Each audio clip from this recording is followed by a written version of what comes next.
Bizarre Brain Comics.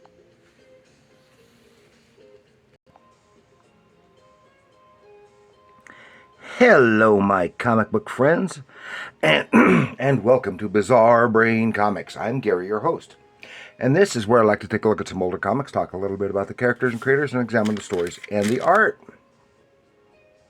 And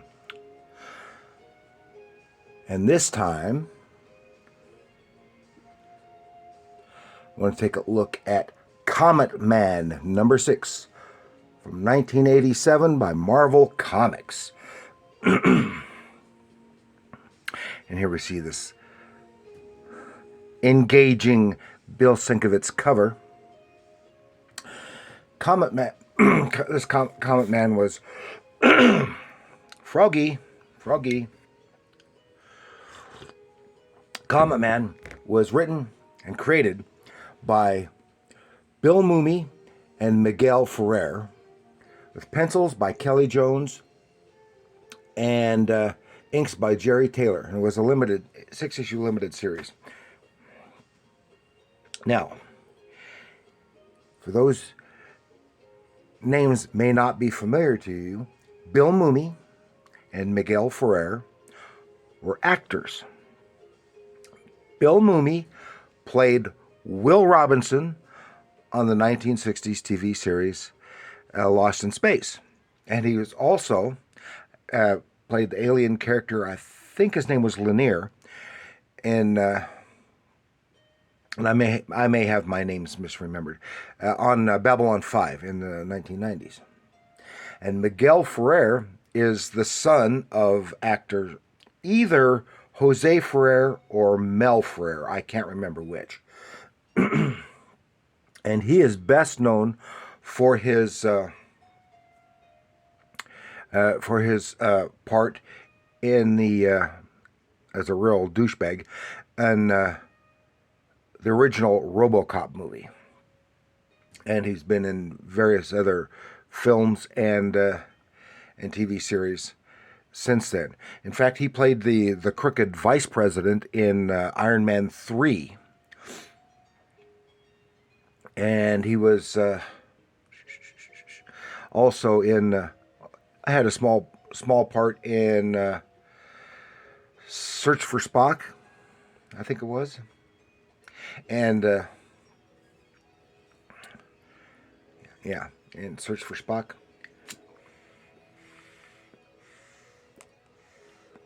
and several TV series as either guests or a regular. In fact, he passed away several years ago, about 4 or 5 years ago, and at that time he was a regular on NCIS Los Angeles. In fact, he was the boss of the place at that time, assistant director, and he passed away. Well, in fact, I don't remember what his illness was, but he was very ill, and they incorporated that into the story, and even had him laying there on his deathbed filming right up until the time that he did pass away. And they were both, of course, grew up in Hollywood, were good friends, and they were both big comic book kids.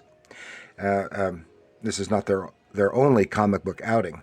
Of course, Bill Mumy was such a big into comics when he was a kid on Lost in Space that he got them, to the writers, to incorporate a comic book style, superhero style character into a couple of episodes of Lost in Space.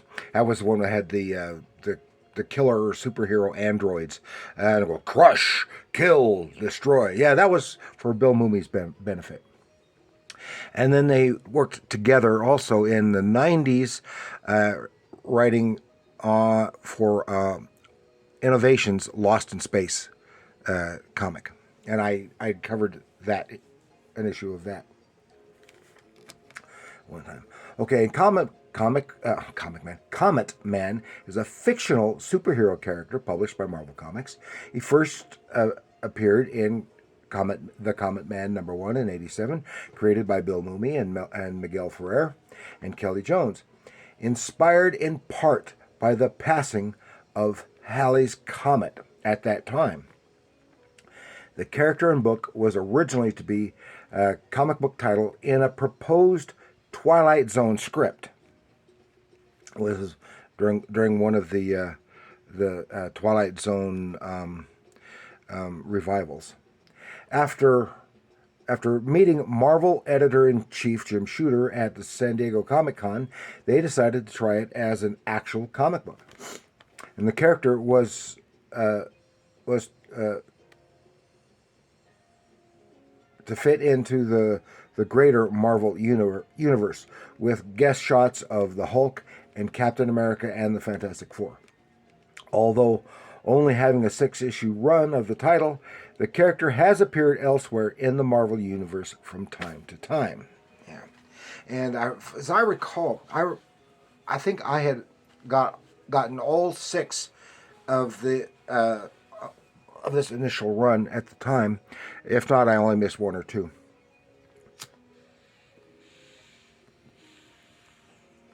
And it's been so long that I don't remember, and I don't have those books anymore. This issue 6 is a relatively recent acquisition. And oh yes, it was Halley's Comet. Remember, if you're old enough to remember the passing of Halley's comic back in the mid '80s. And it was a big deal, because it comes around every, was it 76 or 78 years or so? And it, was big in pop culture at the time. And I remember going to the Museum of Natural History and Planetarium. They had set up, had viewings. Had a bunch of telescopes set up out in the on the grounds, and you could stand in line and wait your turn. And they had astronomy students there as volunteers, so you were able to look through the telescope and actually see Halley's Comet. It was less spectacular than scientists had hoped for, because it was not very visible to the naked eye, but it was. And I remember seeing it at that time. I was in my late 20s. So that's enough of that background stuff. Okay, here we go. Take a little jump into it, and we'll be kind of brief, because there's so much that had happened before. And if I remember correctly, his origin, when he was an astronaut and he was on a mission to intercept Halley's Comet. And something happened. Turns out Halley's Comet isn't a real comet. It is an alien spaceship disguised as a comet. And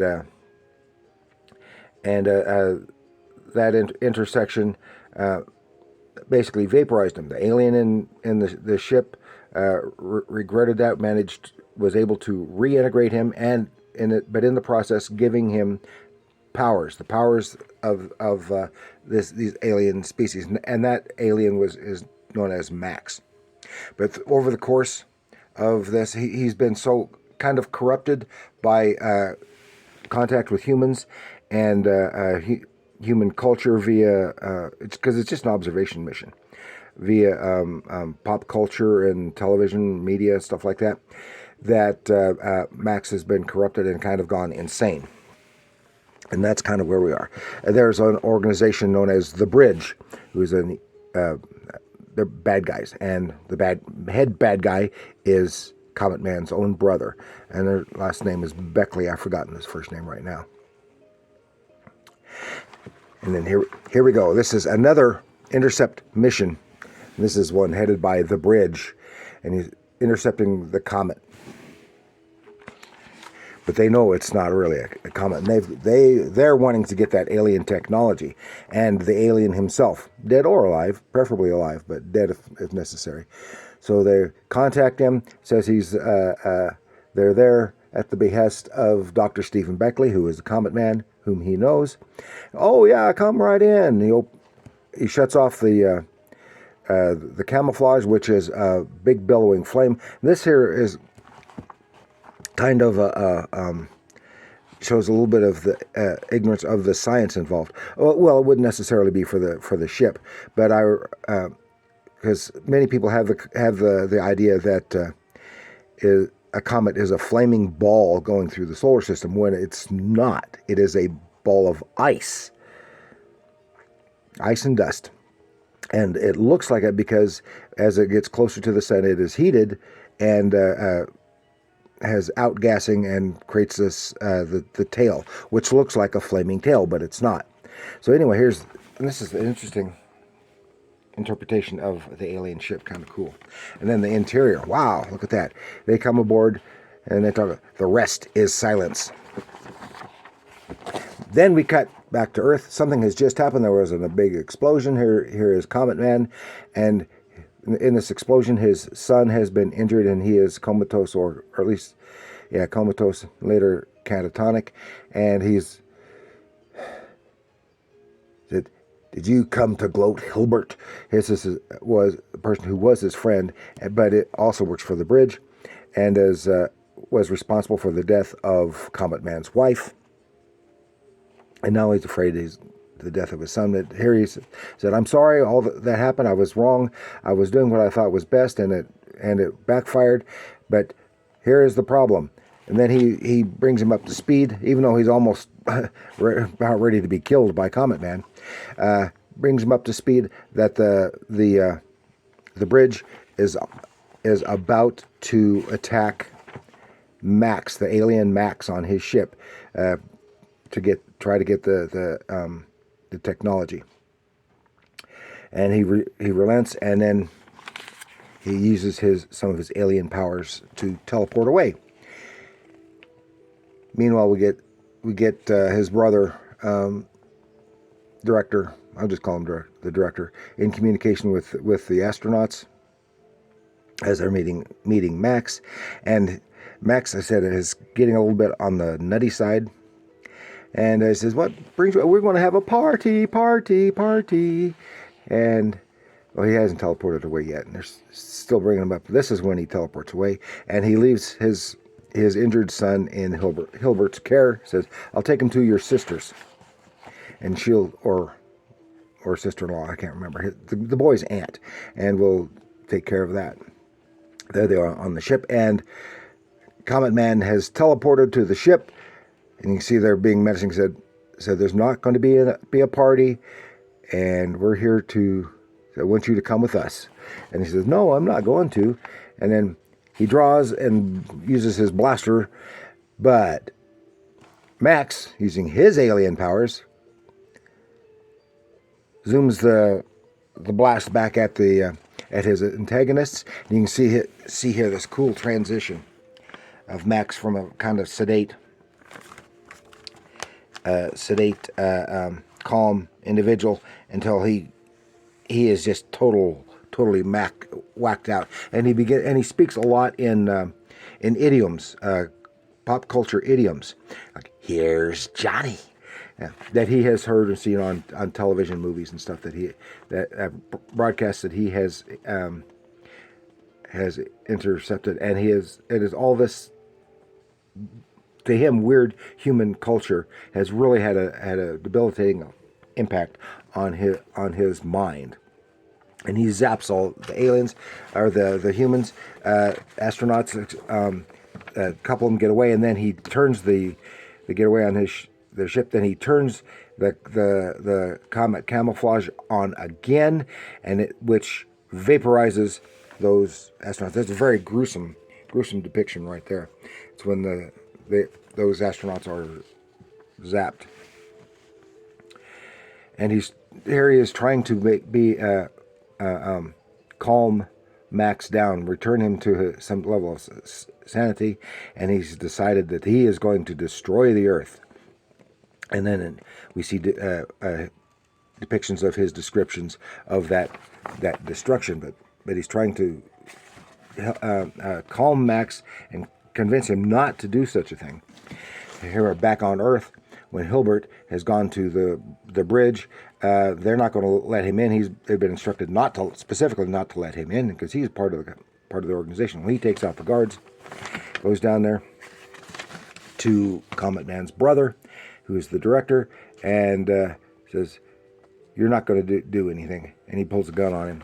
Meanwhile, his brother is right there, takes out a key and says, "Yeah, the mission was a bust, but they planted the bomb which is an atomic bomb, on the alien ship. He's trying to stop him, but in the process, the director overpowers him and breaks his neck and kills him." And there they are, finally coming to terms, getting Max, his sanity is kind of returning, when the director then pushes the button. They're there, okay. They finally come to terms. They clasp hands, and then we see the ship being destroyed in this very good sequence. It's similar to what we see in some of the movies. Whoom! As it completely explodes, and there's debris. What happened? Were they killed? Oh, I don't know. Then it goes back to Earth. The boy, Benny Beckley, kind of catatonic in bed. But there's something weird. All the stuffed animals around him, it's kind of like they're alive, because they start clustering closer and closer and closer to him. And there he is. And then it goes, "The end or not." So it's actually an unsatisfying conclusion of the story. Of course, here I didn't get the earlier segments. Some great artwork. I think it had some very decent writing involved, but it is it's unsatisfying. That's all I can say. Were they killed or were they not?